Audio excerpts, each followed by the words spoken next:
अस्सलाम वालेकुम students, how are you all. आज मैं एक्सरसाइज चैप्टर 30 की 30.2 स्टार्ट कर रही हूँ और मेरी पूरी कोशिश है कि इस एक वीडियो में मैं आपको 1 till 5 क्वेश्चंस कंप्लीट करवा दूँ। ठीक है, बहुत इजी हैं, कोई ऐसा नहीं है। इससे पहले वाली जैसे 30.1 में मैंने आपको लिख बताया था कि L is equal to R theta, ठीक है ना, यानी कि L अपॉन आर का जो रेशियो है वो क्या होगा, एंगल थीटा। अच्छा, ये चूंकि हम सर्कुलर सिस्टम में काम कर रहे हैं इसलिए ये याद रखिएगा कि हमारा एंगल जो है वो रेडियन में होना चाहिए। हमारा एंगल का यूनिट क्या होगा, हमारे एंगल का यूनिट रेडियन होगा। अब आप देख रहे हैं क्वेश्चन नंबर 1 में हमें थीटा मालूम करना है यानी एंगल मालूम करना है अगर L 20 cm और R 5 cm दिया हुआ है। तो मैंने आपको बताया था कि L is equal to R theta होता है, तो जब थीटा होगा तो L अपॉन आर हो जाएगा।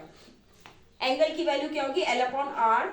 L आपका 20 cm दिया हुआ है, 5 cm दिया हुआ है, 20 अपॉन 5 अंदर 5 4 20 तो 4 रेडियन। आप यूनिट क्या लगाओगे, रेडियन, ठीक है, क्योंकि हम जिस सर्कुलर सिस्टम में कर रहे हैं तो इसका रेडियन में ही रखना है।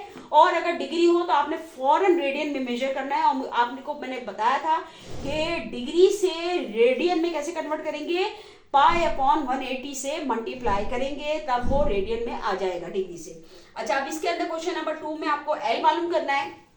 R आपको 1.01 सेंटीमीटर है, थीटा 2.1 रेडियन में है, तो इसको हमें कन्वर्जन करने की जरूरत नहीं है। L is equal to R theta है, R की वैल्यू लगाई, थीटा की वैल्यू लगाई 2.1, तो अब ये क्या हो जाएगा 2.12, ठीक है, 2.121।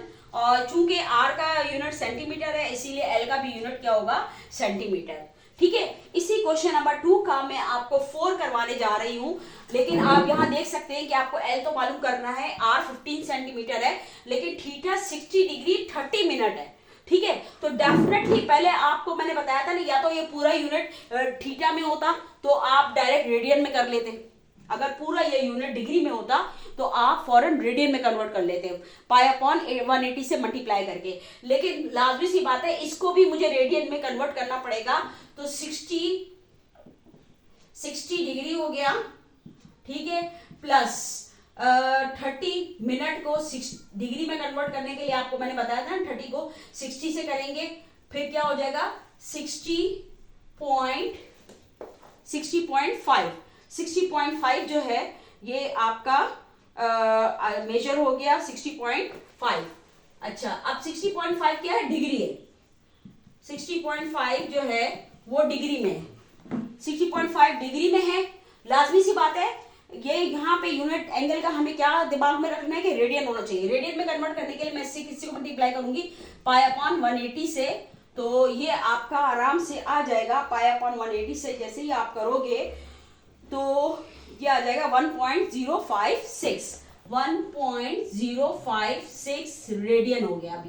अब इस रेडियन को L is equal to R theta, L मालूम करना है, L is equal to R theta, तो R जो है हमारा क्या है यहाँ पे 15 है, ठीक है, थीटा है मैं 1.056, तो ये जो है हमारा जब मल्टीप्लिकेशन होकर आएगा तो 15.84।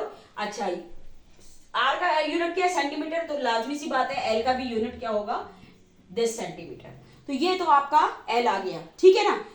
आपको बस याद रखना है कि आपका एंगल जो है वो रेडियन में होना चाहिए। तो ये डिग्री प्रॉपर नहीं थी, ये डिग्री में भी पूरा नहीं था, ये मिनट था, मिनट को डिग्री में कन्वर्ट करके टोटल मैंने डिग्री में बनाया। उसके बाद इसको रेडियन में करने के लिए आप पाई अपॉन 180 से मल्टीप्लाई करते हो, तब ये 1.056 आपका रेडियन बना। ये हमारा क्वेश्चन नंबर 2 हो गया।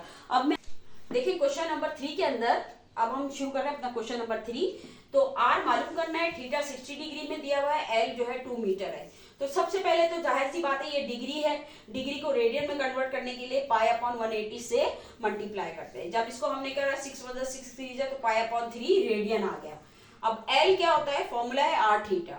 R जब हमें मालूम करना है तो L अपॉन थीटा, L जो है हमारा 2 है और थीटा जो है पाई अपॉन 3, तो 3 ऊपर चला गया, 2 3 6 6 अपॉन पाई को जब हम करते हैं तो 1.9096 इसका यूनिट मीटर है, तो रेडियस का भी यूनिट मीटर है।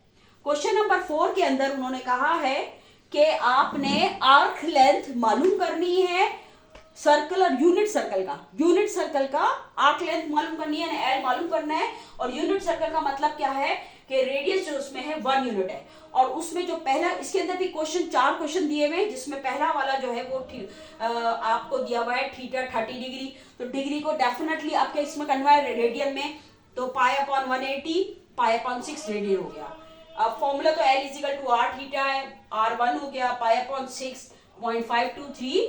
एल का भी यूनिट क्या आ गया, एल का भी यूनिट 0.523, ये भी यूनिट में हो गया क्योंकि आर भी यूनिट में था और इसका भी मेजरिंग यूनिट हो गया। ठीक है, तो ये आपका क्वेश्चन नंबर 4 हो गया। अब मैं आपको क्वेश्चन नंबर 5 करवा रही हूं।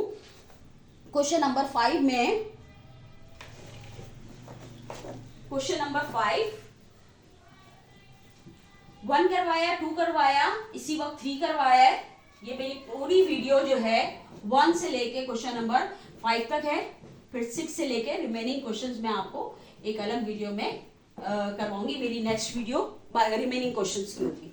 क्वेश्चन नंबर 5 में आपको जो कहा गया है कि जो आपका थीटा है वो पाई अपॉन 6 रेडियन है, ठीक है, और आर उसके अंदर आपको दिया हुआ है 5 सेंटीमीटर, ठीक है।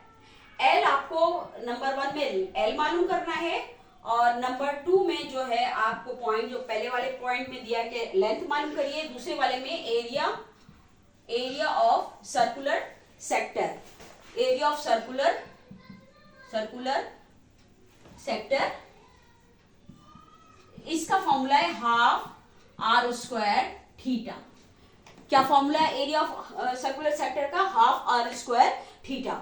सब चीजें मौजूद हैं और इत्तेफाक से आपका थीटा भी रेडियन में ही है, तो आपको कोई परेशानी की जरूरत नहीं है। L is equal to R theta, L is equal to R आपका 5 है, थीटा जो है पाई अपॉन 6 हो गया और एल जो है अब आपका आ गया आपका के 2.615 सेंटीमीटर, क्योंकि रेडियस भी आपका सेंटीमीटर में है तो ये सेंटीमीटर में आ गया। Area of circular sector A is equal to half, R जो है मेरा 5 है स्क्वायर और थीटा जो है मेरा पाई अपॉन 6 है, ठीक है, पाई अपॉन 6 है, ठीक है। 5 5 तो 25 होगा और नीचे 12 हो जाएगा, मल्टीप्लाई करेंगे 3 पाई की वैल्यू 3.14, ठीक है, उससे आप करके ये सारा 6.54 आपका आ गया। अच्छा, इसके अंदर आर सेंटीमीटर में ना, तो ये एरिया का यूनिट क्या होता है? Centimetre square. एरिया का यूनिट हमेशा सेंटीमीटर स्क्वायर, ठीक है। क्वेश्चन नंबर 5 बहुत इजी था। पहले वाले में लेंथ मालूम करने को कहा था, दूसरे में एरिया ऑफ सर्कुलर सेक्टर जिसका formula half R square theta है। हर चीज आपको प्रोवाइड की गई है, आपने वैल्यूज पुट करके आंसर फाइंड आउट कर लेना है। बहुत इजी क्वेश्चंस हैं, 1 से लेके 5। बड़े लकी हैं आप लोग, ये वाली बुक में चैप्टर 30 बहुत इजी दिया हुआ है। आगे 30.3 थोड़ी सी वो सॉल्व करने इम्प्रूविंग के हैं और 5 जो है वो वर्ड प्रॉब्लम है जैसे पुरानी बुक में थी, इसमें बड़े क्वेश्चंस कम दिए हुए हैं। 30.3 भी बहुत इजी है और इंशाल्लाह से आई होप हम सारा चैप्टर बहुत मज़े से करेंगे। ओके, अल्लाह हाफिज़।